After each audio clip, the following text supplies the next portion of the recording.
Guys, this is my Manny Pacquiao versus Jeff Horn review video. I've just got up with a fight. I didn't stay up to watch it, so the reviews are a little bit late in coming. I'm going to start off with the whole undercard just to get through it quickly. Toussaint versus Mosley Jr.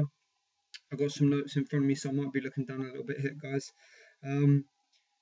Toussaint won on a split decision. I had it 4 rounds each, and as a result, a draw. I think the only way it could have gone was either Mosley winning by 1 or 2 on points, or the draw. I think that Toussaint winning was a slightly unfair result because for me he had a great first couple of rounds, which I thought he won, and then he just declined as the body shots started sinking in. The next fight was Michael Conlan and Jarrett Owen. Owen was way too small. Also, I meant to say, I made note of this specifically. If you look at Jarrett Owen's trainer, he looks like a slightly overweight Robert De Niro. Anyway, moving on. The body shots from Conlan did the damage. He looked a bit messy, but it was a mismatch for size, and I think he knew that Owen couldn't hurt him, so he was just standing in front of him. Owen should have taken a knee when the body shots hurt him. There was too much pride in it. He tried to stay up. It's a body shot at the end of the day. You take a knee, you lose the round, then you get up and you come back at it and try and claim something from it. The next fight, I didn't really watch in great detail, to be honest, because I found the whole affair pretty boring. It was Kinosita from Japan and I can't remember his first name, but Ancajas from the Philippines, who's promoted by Manny Pacquiao. He looked okay, not overwhelming, not like, not the next Nonito Donaire, not the next Manny Pacquiao. He was okay. Kinoshita's got a really poor knockout record, and that showed in this fight. He lacked any kind of stopping power, anything that even slightly dissuaded Ancajas. So for me, it was a no-brainer. It was always going to end the way it did with the stoppage for the Filipino guy. The main event, Pacquiao versus Horn, controversy. A lot of people had Pacquiao winning widely. A lot of people think Horn deserved the win. I broke it down round by round. I didn't make notes specifically about each round, but I broke it down so that I had written down who I thought won each round. The CompuBox stats said that Pacquiao had landed 32% of his punches thrown. Horn had only landed 15%, though had thrown more. I think it's important to make a note of the fact that CompuBox can be misleading. For example, in a particular round, a fighter may throw 100 punches and land 30 or 40 of them, and then they've had a really good round. But for the other rounds, if that doesn't match up, if you don't continue with that, then the stats can be sort of fooled by that. Horn was relatively consistent in his punch volume, whereas Pacquiao was having rounds where he was very inactive. Anyway, back to the fight. So I'll go through each round and just tell you what I scored it before, and then I'll go through why and what happened. So I gave 1 to Horn, the second round drawn, third round to Horn. Then the fight changed for me. Pacquiao started using his jab and finding the long left hand. Pacquiao got 4th, Pacquiao got 5th. I gave Horn the 6th round because he came out and he really fired some shots out. Pacquiao 7th, Pacquiao 8th, Pacquiao 9th. The 9th round was when Pacquiao's jab really kicked in, and he proved that if he involved that jab, Horn had no way of coping, no coping mechanism for dealing with the second shot, the second phase of the attack. Once the jab hit him, he had nothing to cope with the second shot. And then I gave the 10th round a draw because Pacquiao, for some reason, started jabbing less. And the last 2 rounds to Horn, Pacquiao looked tired. I'm going to go into why there's reasons for all of this in the next sort of bit, but I think Horn deserved to win the last 2 rounds. So that worked out. My final score would have been 116-115 in favour of Pacquiao to win on points. So the clash of heads, the 2 accidental headbutts. For me, They were both accidental in the sense that nobody deliberately headbutted the other person, but Horn boxed a very, very rough fight. Now, there's absolutely nothing wrong with that. You're allowed to do that. But it's the referee's job to be in the ring watching what guys are doing and making sure that what they're doing is entirely legal.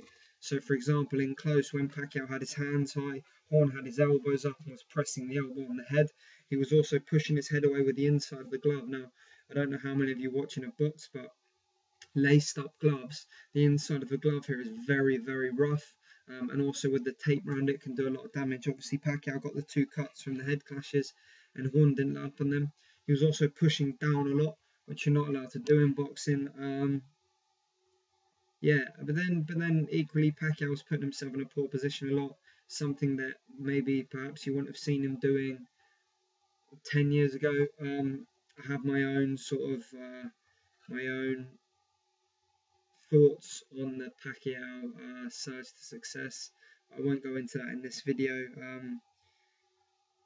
Yeah, so the referee for me did a poor job, and then coming over to the Horn corner when Horn had that poor round and saying, "Oh, I'm gonna stop it. Are you okay? You know, you have to show me something this round." Helped Horn for sure, really spurred him on, but I mean, at no point in the entire fight did he ever look like he was genuinely hurt. He just looked tired a couple of times. For me, through the whole fight, it would have been an easy domination for Pacquiao if he just sustained a consistent jab. Whenever he was jabbing, Horn struggled to cope with it. He couldn't deal with the speed, the second phase, like I mentioned earlier. The head movement off of the jab. What Pacquiao was doing was leading with the left hand all of the time and then trying to dip inside after throwing it. And Horn was just coming down with straight shots. And he employed an intelligent strategy, not necessarily the most beautiful thing, but he did what he needed to do to get the win. The actual scores were 117, 111, 115, 113 twice to Horn. For me, the 117, 111 is way too wide. I think judges need to learn to give more close rounds as drawn, because if you don't do enough to clearly win a round, why do you deserve to get that additional point? And there was too many rounds that were close there where neither man was really impacting the other enough to deserve such a clear win. I could easily have given more rounds drawn, but I was trying to match what I thought the judges would be doing in terms of where I thought they would be giving rounds to certain people if I thought they were winning. Obviously, my scores turned out differently because I thought Pacquiao did enough to win. I gave Horn the start of the fight and the end of the fight, and the rest was really the real quality of it came from Pacquiao in the centre. So yeah, that's my review of the fight. I think Pacquiao deserved the win, but I equally. You could easily say that Horn deserved it for his pressure, for his effort, for his desire to win, for his aggression. I mean, Pacquiao did. I'm just going to mention it. All right, I'm going to mention it. So a couple of times in the UK commentary, which obviously I was watching, they mentioned that Pacquiao hasn't had a stoppage since he stopped Miguel Cotto, since he knocked out Miguel Cotto.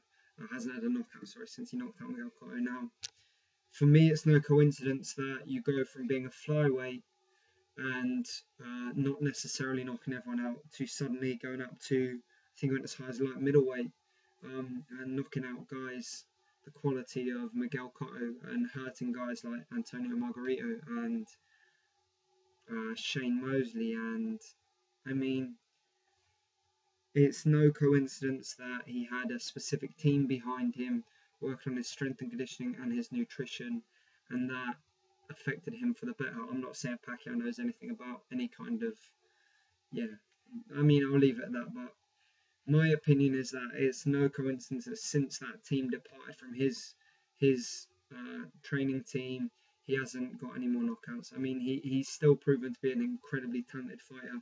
I'm not taking anything away from his boxing, but there was certainly an element of assistance behind his power, in my opinion, anyway. Yes, that's it. Anyway, guys, I would have had Pacquiao winning that fight 116, 115. I think Horn deserved it. That was a home fight. You've got to go to, you've got to go away as the away fighter and dominate a fight to win. Everyone knows that it's boxing. That's how it works. So yeah, that's all, guys. I think Horn boxes Spence, Horn boxes Porter, Horn boxes Thurman, Horn boxes Brook. All of them guys knock him out. All of them guys beat him comfortably. His boxing ability is sorely lacking for me, unless it was just purely the style he decided to adopt for that fight, because he knew the unorthodox, unpredictable nature of that style would make it difficult for Pacquiao. That's all I've got to say on it, guys. Head over to my Instagram channel, Instagram page. It's Matt Goddard Fitness, just Matt Goddard Fitness, no spaces, no capitals, nothing. Find me on Twitter, mgoddard fitness. I'm not that active on there, but give me a follow anyway. Check me out on Facebook, Matt Goddard Fitness, and also head over to my website, www.mattgoddardfitness.com. Cheers, guys. Peace up. Hope you're all doing well, and take it easy.